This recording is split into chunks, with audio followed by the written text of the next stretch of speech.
2004년 47살의 젊은 나이로 사망했습니다. 이 사망 원인은 다름 아닌 뇌동맥류 파열이었습니다. She knows things about me that I only told you. How does it feel to kill someone? In the beginning. Then I got to like what he did for me. You like playing games. 영화 원초적 본능으로 유명한 샤론 스톤이죠. 그녀도 2001년 뇌동맥류 수술을 받은 환자입니다. 하지만 그녀는 어떤 후유증도 없이 화장품 모델로 영화배우로 활동하고 있습니다. 이 로라 브래니건과 샤론 스톤, 나이도 비슷하고 병명도 같았습니다. 하지만 한 사람은 사망했고 한 사람은 건강한 모습으로 예전보다도 더 왕성한 활동을 계속하고 있습니다. 차이점은 단 하나, 이 뇌동맥류를 발견한 시기였죠. 뇌동맥류는 파열 전에만 발견하면 수술을 통해서 아무런 후유증 없이 완치가 가능한 병입니다. 그래서 전문가들은 이 뇌동맥류를 미리 발견하는 것이 무엇보다도 중요하다고 강조합니다. 올해 49살의 박종주 씨. 병원을 올 때면 늘 아내 김점숙 씨가 함께한다. 박 씨는 3년 전 뇌동맥류 수술을 받았다. 신체적 장애는 없지만 기억력에 문제가 생겼다. 그는 병원을 누구와 함께 왔는지도 기억하지 못한다. 오늘 누구랑 같이 오셨어요? 친구하고 같이 왔어요. 아, 아주머니는? 어디 쪽 갔어요? 어디 갔어요? 예. 파열 시 발생한 출혈로 인해 기억을 담당하는 전두엽 일부가 손상됐기 때문이다. 좀 자그마한 모양이고 여기 이렇게 삐쭉 나와 보이는 곳이 출혈이 지금 막 돼서 터져 나오고 있는 부위입니다. 검사 도중 재출혈이 발생한 박 씨. 출혈이 너무 심해 수술조차 힘든 상황이었다. 저희 애가 지방대학을 다녔어요. 지방에 가 있는데 저는 살아있는 모습을 본 다음에, 그러니까 애가 그래도 큰딸인데 아빠의 의식이 없지만은 그래도 살아있는 상태에서 애를 임종을 맞으면 좋겠다는 그런 생각을 했어요. 그래서 제가 그랬어요. 나 있는 거 다 있는 거 되니까 정말 우리 큰애가 와서 아빠 얼굴 본 다음에 가게만 해달라고. 저희가 어쩔 수 없이 색점수를. 아내 김점숙 씨의 간곡한 바람 때문에 생사를 알 수 없는 수술이 진행됐다. 다행히 수술은 성공했고 박 씨는 깨어났다. 하지만 이미 손상된 뇌는 회복되지 않았다. 고향이라든지 부인 이름이라든지 본인 상황, 자녀분들 다 기억을 하지만 그 아주 단기적인 거, 어제 일, 방금 전에 있었던 일, 이제 이런 일에 대한 기억력이 상당히 많이 떨어져 있는 상태입니다. 그거는 뇌출혈에 의한 손상 부위가 전두엽 양쪽의 가운데 부위에 꽤 많이 그 손상이 있었기 때문에 그 부위가 단기 기억과 관련이 있는 부위입니다. 그래서 아마 그런 지금 현재 환자 증상이 있는 걸로 생각됩니다. 현재 박 씨의 기억은 뇌동맥류 수술 이전에 머물러 있다. 그는 아직도 자신이 가구 공장을 운영하고 있고 아내가 그 일을 돕고 있다고 생각한다. 요새 뭘 도와주시는데요, 사모님이? 요새도 이제 공장 지금 하는데 와서 이제 다 해요, 그 짐 다. 이제 많이 들어가지고 한 2년째 일을 되다 보니까. 지금 사장님 사업하시는 게 뭐죠? 소파요, 소파. 소파 만드는 공장? 네. 지금 실제로 하고 계시나요? 공장 안 한 지가 쓰러진 다음부터 안 하죠. 근데 본인은 지금도 하는 걸로 알아요. 네. 예. 알아서 할 테니까 나 알아서 뇌동맥류 파열은 치명적인 후유증을 남긴다. 특히 인지기능 장애는 신체 마비보다 오랜 기간 재활 치료가 필요하다. 운동 기능 회복을 위해서는 한 1년 정도까지는 어느 정도 재활 치료가 필요하다고 보고 인지나 언어 장애 부분은 그보다 상당히 긴 시간 동안 그 인지와 언어 능력 회복을 위한 훈련이 필요한 것으로 생각이 됩니다. 문제는 파열 이전에 뇌동맥류를 알 수 있는 자각 증상이 거의 없다는 것이다. 그래서 파열 직후 최대한 빨리 응급 조치를 해야 한다.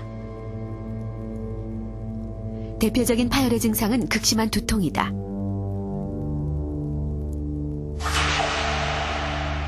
파열로 출혈이 발생하면 뇌 속 압력이 급격히 높아져 감각신경을 자극하게 된다. 그래서 그 어느 때보다 심한 두통을 느끼게 되는 것이다. 식은땀이 바짝바짝 날 정도로 아프니까 내 생전에는 그렇게 또 아프기를 처음이거든요. 머리 아픈 거는. 한약 다려갖고 이렇게 짜내는 것 같이 머리를 이렇게 쥐어 짠다고 표현을 해야 될까요? 아주 무지하게 아팠어요. 단지 내 머리가 너무 아프니까 머리를 막 쥐어잡고 이런 정도로 고통이 심해요. 막 머리가 터질 것 같아요, 진짜. 뇌동맥류 파열은 극심한 두통을 동반한다. 동시에 구토를 하게 되고 뒷목이 뻣뻣해진다. 좀 더 시간이 지나면 의식불명 상태가 된다. 이런 증상이 있을 경우 반드시 뇌동맥류 파열을 의심해봐야 한다.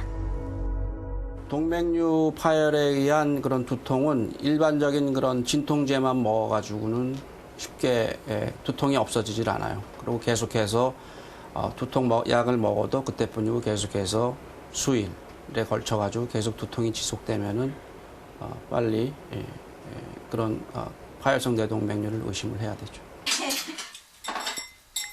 후유증의 정도는 파열 시 발생하는 출혈량에 따라 달라진다. 초등학생 두 자녀를 둔 40대 박재순, 김광순 씨 부부. 차례로 뇌동맥류 파열로 위험한 고비를 넘겼다. 여기가 아프진 않는데 그냥 자꾸 여기 저도 다 토했어요. 토하고 난 다음에 잘못 먹어가지고 체해가지고 그러는 줄 알고 있었거든요. 근데 그게 그리고 첫 번째 갔던 병원에서도 그런 식으로 이야기를 했었고요. 그리고 전혀 생각을 안 했었거든요. 근데 이틀 지나고 나니까 머리가 막 아프고 그래가지고 저하고 똑같은 병이 있어요. 안담했죠. 맨 처음에는. 박 씨 부부가 파열에도 불구하고 후유증이 남지 않은 것은 출혈량이 적었기 때문이다. 경미한 두통이 있을 때 곧바로 응급조치를 받아 파열로 인한 출혈이 적었던 것이다. 그래서 뇌 손상도 거의 발생하지 않은 것이다. 가장 중요한 건 첫 출혈량이 상당히 중요합니다. 그 치료 결과의 가장 중요한 요인은 출혈량이 얼마만큼 어느 부위에 와 있느냐인데 다행히 뭐 수술도 물론 잘 됐기 때문에 결과가 좋았겠지만은 두 분 다 그래도 출혈량 자체가 비교적 적었기 때문에 회복이 잘 되지 않았나 싶어서. 파열 환자가 70% 이상인 우리나라와 달리 일본은 비파열 환자의 비율이 훨씬 높다. 50대 주부 유아사 아케미 씨. 이미 2차례나 뇌동맥류 수술을 받았다.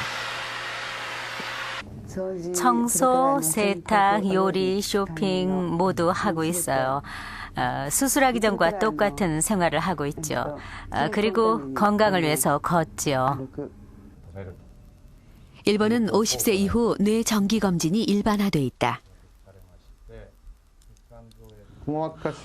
한번 파열되어 지주막하 출혈을 일으키면 사망률이 굉장히 높기 때문에 그 전에 조사하자는 것도 있고 뇌뿐만 아니라 여러 가지 검진이 자주 이루어지고 있습니다. 뇌 영역에서는 뇌동맥류를 조사하고 뇌경색의 위험성이 없는지도 조사를 합니다. 유아사 씨의 뇌동맥류 사진이다. 3mm가 채 안 되는 아주 작은 크기였고 파열의 위험성도 높지 않았다. 하지만 유아사 씨는 수술을 결정했다. 파열을 막는 예방수술을 받은 셈이다. 수술을 안 해도 동맥류가 파열되지 않는 쪽의 확률이 크지만 그것이 100명 가운데 3명에서 4명이라고 하더라도 제 자신에겐 그것이 100분의 3이나 100분의 4가 아니라 전부였어요. 제겐 파열되거나 파열되지 않거나 어느 한쪽이죠. 저는 파열될지도 모른다는 불안감을 가지고 살기보다는 수술로 불안감을 없애기를 아주 잘했다고 생각해요. 유아사 씨처럼 파열 전에 뇌동맥류를 발견하려면 정기적인 뇌검진이 중요하다. 자기공명 혈관 촬영, 즉